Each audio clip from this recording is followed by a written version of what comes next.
Um mês depois de serem vítimas de estupro, adolescentes de 13 e 15 anos desaparecem. Segundo familiares, elas estavam sendo ameaçadas. Já são 3 dias à procura das garotas. Continua internada a adolescente encontrada amarrada às margens da BR-101 na Serra. Ela teve o rosto desfigurado. Homem agride ex-mulher na frente de familiares. O irmão pegou uma arma e atirou. O baleado ainda subiu numa bicicleta, percorreu 4 quilômetros até cair morto. A crise da água no estado. A Cesan confirma: moradores da capital só não ficaram sem água no fim de semana por causa de um plano emergencial. Jovem desaparece depois de cair de um barco em Linhares. E o fim de semana foi trágico nas praias e lagoas. 5 pessoas morreram afogadas. Dinheiro que vira fumaça. O aumento no preço da gasolina assusta o capixaba. Em média, o litro do combustível está 30 centavos mais caro. Prédio do antigo Cine Santa Cecília vai abrigar 40 novos apartamentos. Faz parte do projeto de revitalização do centro de Vitória.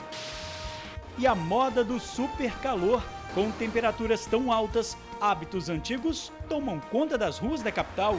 Para se proteger, sombrinha e chapéus de todo tipo. A gente volta em 1 minuto.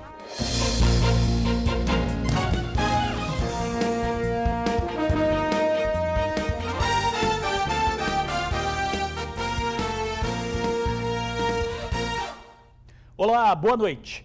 Adolescentes vítimas de estupro coletivo em Vila Velha estão desaparecidas. Os suspeitos foram presos, mas as jovens ainda recebiam ameaças. No primeiro dia do ano, mostramos o caso das 2 adolescentes estupradas no bairro Alecrim, em Vila Velha. As garotas de 13 e 15 anos foram vítimas de homens armados quando estavam a caminho de uma igreja do bairro. Bastante assustadas, elas contaram como tudo aconteceu. Colocaram a arma na cintura e mandou nós ir andando. Se nós não andássemos, eles meteram tiro no nosso pé, aí nós fomos andando. Nós não queríamos ir, eles falaram assim que era para nós andar logo. Levamos nós lá para uma casa abandonada, mandando nós ir. Aí nós fomos, eles começaram a tirar nossa roupa, a força, e falando que se nós não tirassem, eles iam bater em nós. Eles já estavam batendo, e bater mais ainda. Eles colocaram arma na nossa cara, batendo na nossa cara. Nós tentamos fugir, mas só que eles falaram, empurrou nós. Aí eles me deram até um chute na perna.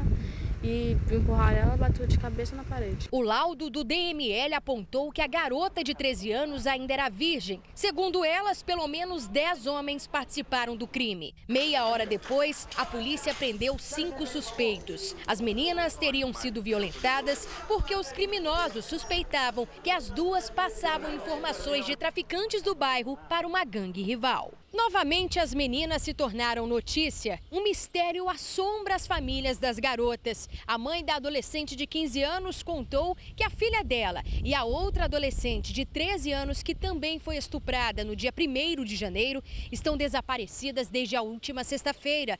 A preocupação dos familiares é que, após o crime de estupro, as garotas estavam sendo ameaçadas. As famílias das vítimas moram no bairro onde as garotas foram estupradas e preferem não revelar as identidades. Por telefone, a mãe da adolescente de 15 anos afirmou que vai registrar o desaparecimento da filha na Polícia Civil e espera encontrar a garota e a amiga dela.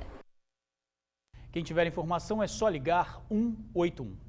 Adolescente é encontrada nua às margens da BR-101 na Serra. Ela foi brutalmente agredida e teve o rosto desfigurado. Saiu de casa depois de uma briga familiar.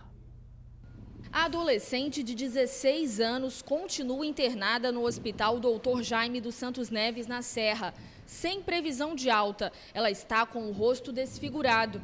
Não consegue nem abrir os olhos. A adolescente saiu de casa no sábado, depois de uma discussão familiar. Ela foi trazida para cá após ser encontrada às margens da BR-101 Norte, na altura do bairro Planalto Serrano. Estava nua e com braços e pernas amarrados. A polícia acredita que ela pode ter sido vítima de estupro. No início da tarde, a adolescente foi atendida por um ginecologista. Ela seria submetida a um exame para identificar se realmente houve abuso sexual. O caso está sendo investigado pela polícia. A adolescente continua internada. O estado de saúde dela é estável. A crise da água no estado, a Cesan confirma, precisou fazer mudanças emergenciais para garantir o abastecimento na capital durante o fim de semana. O abastecimento para algumas indústrias também foi diminuído. O Incaper afirma que vai chover nos próximos dias, mas não o suficiente. A vazão do rio Santa Maria da Vitória, que era de 3.500 litros por segundo na semana passada, baixou para 2.900 litros por segundo. No fim de semana, para não prejudicar o abastecimento em alguns bairros da capital, a Cesan teve que fazer uma manobra. Usou água do rio Jucu. Esse problema no rio Santa Maria da Vitória, que teve uma vazão reduzida. Então, precisamos, então, ter um apoio do Rio Jucu para abastecer a região do Jardim da Penha, que é uma região que é abastecida pelo Rio Santa Maria. Ou seja, é a contribuição que vai sendo feita através de manobras que a Cesan vai realizando junto da equipe técnica operacional. Você disse que a Cesan precisa de 2.200 litros, né, por segundo para abastecer a população. E no fim de semana usou 1.800 litros. A gente pode falar já em racionamento no Espírito Santo? A gente não considera racionamento. A gente considera uma situação crítica, muito delicada, em que inclusive foi necessário também trabalhar junto com as indústrias que abastecemos nessa região, as grandes indústrias que temos, como a Vale e a Arcelor, e também onde nós fizemos também uma redução da água para esses segmentos. Segundo a Agência Estadual de Recursos Hídricos, a situação do Espírito Santo já é considerada crítica. As indústrias também já sentem as consequências da crise da água. Algumas empresas foram obrigadas a reduzir o consumo pela metade. Em Alto Rio Novo, interior do estado, a situação também é muito preocupante. No sábado, os moradores do município chegaram a ficar sem água das 9 da manhã às 2 da tarde. Uma captação irregular encontrada no município baixou o nível do rio que abastece a região. Bombas foram lacradas. O dono da propriedade vai responder por crime ambiental. O que se constatou é que existe um crime ambiental naquela localidade, um desvio de um curso de água por mais de 40 metros. Essa captação estava baixando o nível do rio a um ponto tal que a estação de tratamento de esgoto da companhia de saneamento não estava conseguindo tratar. Essa estação acabou ficando desligada pelo período de 9 da manhã até as 14 horas, fazendo com que o abastecimento fosse relativamente comprometido. Segundo o Instituto de Meteorologia do Incaper, o cenário não é animador. Há previsão de chuva para os próximos dias, mas não deve chover onde precisa, na cabeceira dos rios. A partir já da tarde da quarta-feira, as áreas do sul, da região nordeste, noroeste do estado já terão pancada de chuvas, né, já a partir da quarta-feira. A quinta-feira também segue com o tempo, com estabilidade. A chuva, né, ela não vai ser uma chuva suficiente para recarregar todos os rios, né, todos os córregos. O beneficiado mais direto, inicialmente, será a agricultura, né, porque o setor que está passando por um estresse, né, então toda a chuva que cai agora, o que a planta conseguir captar, ela vai utilizar para sair do estresse, mas assim, para a questão do abastecimento, isso ainda não é suficiente. A gente não pode garantir que com um evento, 2 ou 3 eventos em 3 dias seguidos sejam suficientes para abastecer e para voltar ao estado normal de abastecimento. Pois é, reforçar ainda mais que é preciso economizar. Homem vai atrás da ex-mulher e agride a vítima na frente da mãe. O irmão dela pegou uma arma e atirou no acusado, que não resistiu e morreu. E em Vila Velha, suspeitos em um carro roubado tentam fugir e trocam tiros com a polícia. Foi nesta casa, em Cidade Pomar, na Serra, que a insistência em reatar um relacionamento terminou em morte. Lá dentro, uma família assustada. A vítima, o ajudante de pedreiro Luciano dos Santos Silva, de 26 anos, foi baleado pelo ex-cunhado de 15 anos. Tudo teria começado quando o Luciano tentou convencer a ex-mulher a reatar o casamento. Eles estavam separados havia 3 meses, mas como não houve sucesso, ele teria partido para ameaças e agressões. O irmão, ao chegar em casa, soube do que houve, tentou defender a irmã e, armado, atirou contra Luciano. Mesmo ferido, subiu numa bicicleta e andou por 4 quilômetros até cair na porta de uma festa. Quando caiu no chão, os colegas dele ainda pensaram que Luciano estava tendo um ataque epilético. Só depois de algum tempo, perceberam os ferimentos. A viúva de Luciano foi ao DML fazer exames de lesões corporais e entregou o laudo na DHPP. Sem gravar a entrevista, ela contou que era agredida por Luciano e, por isso, resolveu se separar. Mas ele insistia em continuar o relacionamento e, na madrugada em que morreu, a agrediu novamente na frente da mãe dela e do irmão. Suspeitos tentam fugir com o carro roubado e trocam tiros com a polícia. Os policiais foram informados que o carro foi visto em Rio Marinho, Vila Velha. Durante patrulhamento, avistaram o veículo. Na direção estava Daniel Rodrigues Pinheiro, de 19 anos. Ele e um comparsa perceberam a presença da polícia e foi aí que a tentativa de fuga começou. Um dos bandidos conseguiu fugir, mas Daniel acabou detido. Com ele, a polícia encontrou uma bucha de maconha. A arma que estava com a dupla não foi encontrada. No celular de Daniel, a polícia afirma que ele posava para fotos com uma calibre 12 e pistolas. No DPJ, ele alegou que comprou o carro e que não sabia que o veículo era roubado. A semana começou com um aumento no preço dos combustíveis. O litro da gasolina ficou, em média, mais de 30 centavos mais caro. Os dígitos do valor da gasolina e do diesel mudaram na meia-noite deste sábado. Valdir veio abastecer o carro na segunda e foi pego de surpresa. Eu me assustei com aquele preço ali. Eu não esperava, abasteci há 2 dias atrás, 3,34 ali, me assustei um pouco. Rafael também não aprovou o aumento. O vendedor utiliza o carro para trabalhar e para ir à faculdade. Vai passar aperto. Esse reflexo da corrupção aí, né, do Petrobras, o reflexo da corrupção que houve na Copa do Mundo, aí tudo, né, a gente está pagando isso agora, né? Se o consumidor ficou insatisfeito, muitos proprietários de postos de combustíveis também reclamaram. As vendas devem cair. Teve esse aumento aí que foi verdadeiramente na contramão. E cai o movimento da gente, porque nós atendemos ao povo. Nós não temos seleção de clientes. O aumento no preço dos combustíveis se deu por conta de um decreto do governo que elevou as taxas de PIS e COFINS.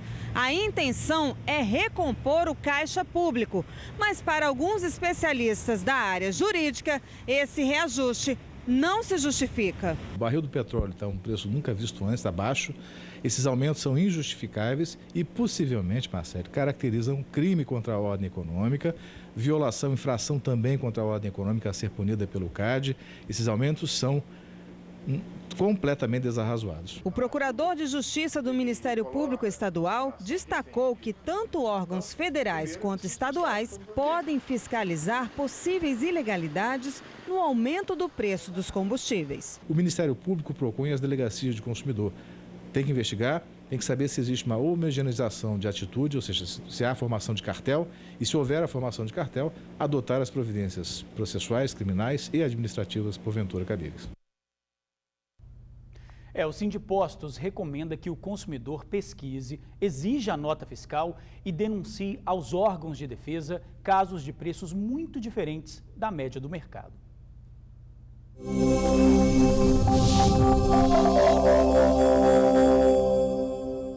O tempo começa a mudar amanhã no estado. A terça-feira começa com previsão de chuva rápida no início do dia no litoral norte. A partir da tarde, áreas de instabilidade associadas pelo forte calor e pela presença de umidade provocam pancadas de chuva em grande parte da região sul, menos no litoral. Nas outras áreas, incluindo aí a Grande Vitória, sol entre poucas nuvens e sem previsão de chuva. Ventos moderados. O prédio do antigo Cine Santa Cecília vai abrigar novos 40 apartamentos. Na primeira etapa do projeto foi um hotel na frente do Palácio Anchieta que recebeu novos moradores. A suíte presidencial do antigo Hotel Estoril, no centro de Vitória, deu lugar ao grande sonho de Dona Ana. O prédio, abandonado há anos, virou moradias populares e a doméstica foi contemplada há 5 anos. O dinheirinho que ganhou trabalhando em uma casa de família foi investido em melhorias no apartamento de 4 cômodos. Há 30 anos, Dona Ana vivia com a família para a qual presta serviço. Morava em um quartinho, se dizia feliz, mas o que queria mesmo era ter seu próprio espaço. Sonhava de um dia ter um quadradinho, falava para mim, mas desse jeito não esperava não. Com o salário mínimo que recebe mensalmente, jamais conseguiria adquirir um imóvel como esse. Sempre cuidei dos outros, das coisas dos outros, mas sempre cuidei com amor, como se fosse para mim. Agora já é diferente, eu cuido lá, mas cuido aqui. Eu quero passar minha velhice aqui bem organizada, a casa do jeito que eu gosto, cantinho separado, muito bom. Na primeira etapa do projeto Morar no Centro, 94 unidades foram entregues, as últimas no ano passado. Para se inscrever, a pessoa precisa preencher alguns requisitos. As famílias que podem se cadastrar são famílias que moram em Vitória há pelo menos um ano, têm renda até R$ 1.600. A pessoa não pode possuir casa própria e ter mais de 18 anos. Nós temos critérios de prioridade, né?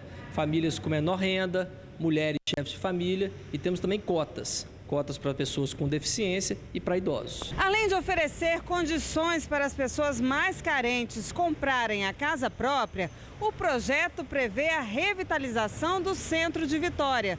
Mais 40 unidades estão previstas para serem entregues. Os apartamentos serão construídos no antigo Cine Santa Cecília, em frente ao Parque Moscoso. O cadastramento será aberto quando a prefeitura firmar contrato com a construtora. A pessoa paga 5% da renda durante 10 anos. Ao final, caso haja saldo devedor, esse saldo devedor é subsidiado pelo poder público. A Prefeitura de Vitória informou que o projeto arquitetônico já está em andamento. E a seguir, jovem cai de barco e desaparece. Só no fim de semana foram 5 afogamentos no estado. A gente já volta. Fim de semana trágico em rios, lagoas e praias do estado. 5 pessoas morreram afogadas. E esse número pode ser ainda maior. É que o Corpo de Bombeiros ainda procura por um jovem que desapareceu numa lagoa no interior de Linhares. Samuel Lopes, de 23 anos, saiu para pescar com um grupo de amigos. O barco virou e todos caíram na água. Samuel foi o único que não retornou. Os demais foram salvos por um rapaz com a ajuda de um jet ski. E a gente fica por aqui. Para você, uma boa noite. Até amanhã.